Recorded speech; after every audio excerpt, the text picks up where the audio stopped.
welcome to Two for Tuesday, where I take one ingredient and use it for two reasons. My name is Manaresi, and welcome to my kitchen. Today we are making a Thanksgiving stuffing that you actually bake and put in a bundt pan. I know it sounds a little crazy, but it's really great. And what I love about it is that the leftovers you can totally make like an open-faced sandwich with afterwards. If there's any leftovers, that is, you can just slice it, put down, put the turkey on top, put over the leftover gravy, and you got great options for the day after Thanksgiving meal festivities, because we know we all have them.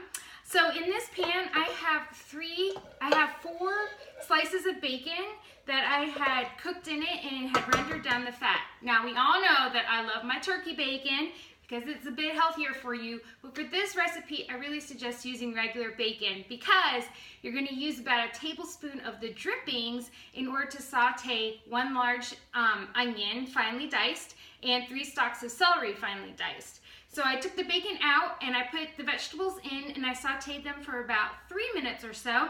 If you don't want to use the bacon at all, because I know I have some vegetarian friends here, you can totally just use about a tablespoon of olive oil. You won't get that bacon flavor in the dish, obviously, but it'll do the same effect in sauteing your vegetables.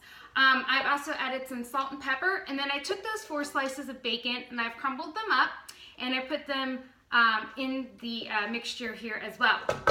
One thing that I really love about this recipe is that I chopped up all my vegetables, all my herbs, all my bread, all that stuff the night before. So the day of, I just throw it all together and then it's all ready to go.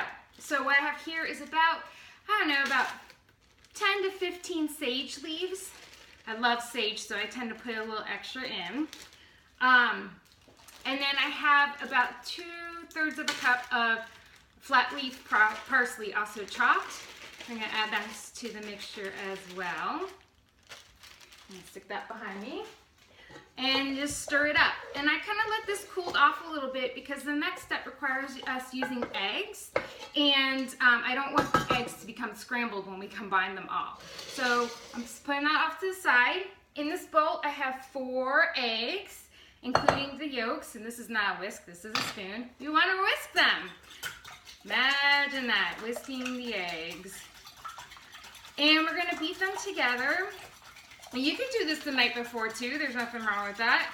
And then I have 1.5 cups of chicken stock, or you can use vegetable stock, whichever one that you want. Depending on how big your bread that you're using, you can use anywhere between 1.5 cups to 3 cups of chicken stock. The main thing is that we're going to get some breadcrumbs really wet, but you don't want it super wet because then it's not going to cook all the way through. So I've combined those. And then last night, I had some beautiful organic Klosterman bread. It's a fabulous organic bread that's really easy to find in my local Kroger, so that's why I used it.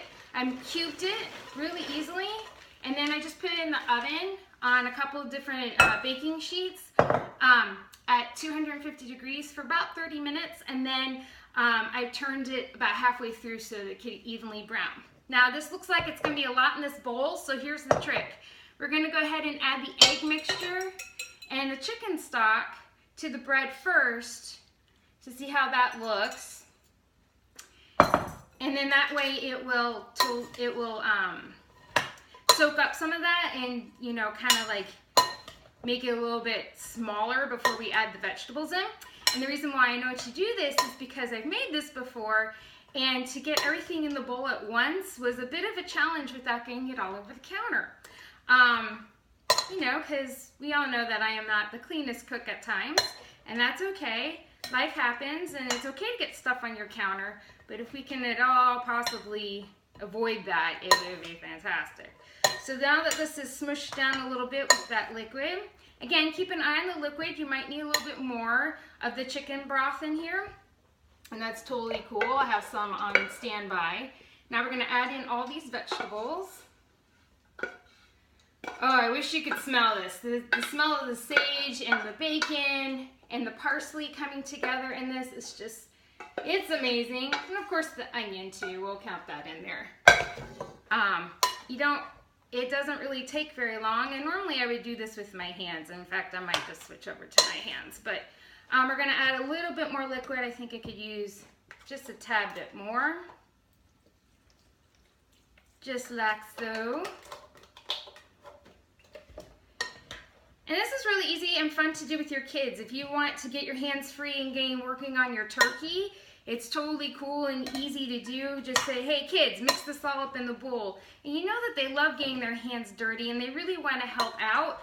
If you're a control freak in the kitchen, let's just say we have friends who are like that, and people really want to help you out on Thanksgiving, this is a great thing to give them to do because they feel like they're helpful, because it is, and then it leaves you doing the stuff that you want to concentrate more on. So this stuffing is super easy.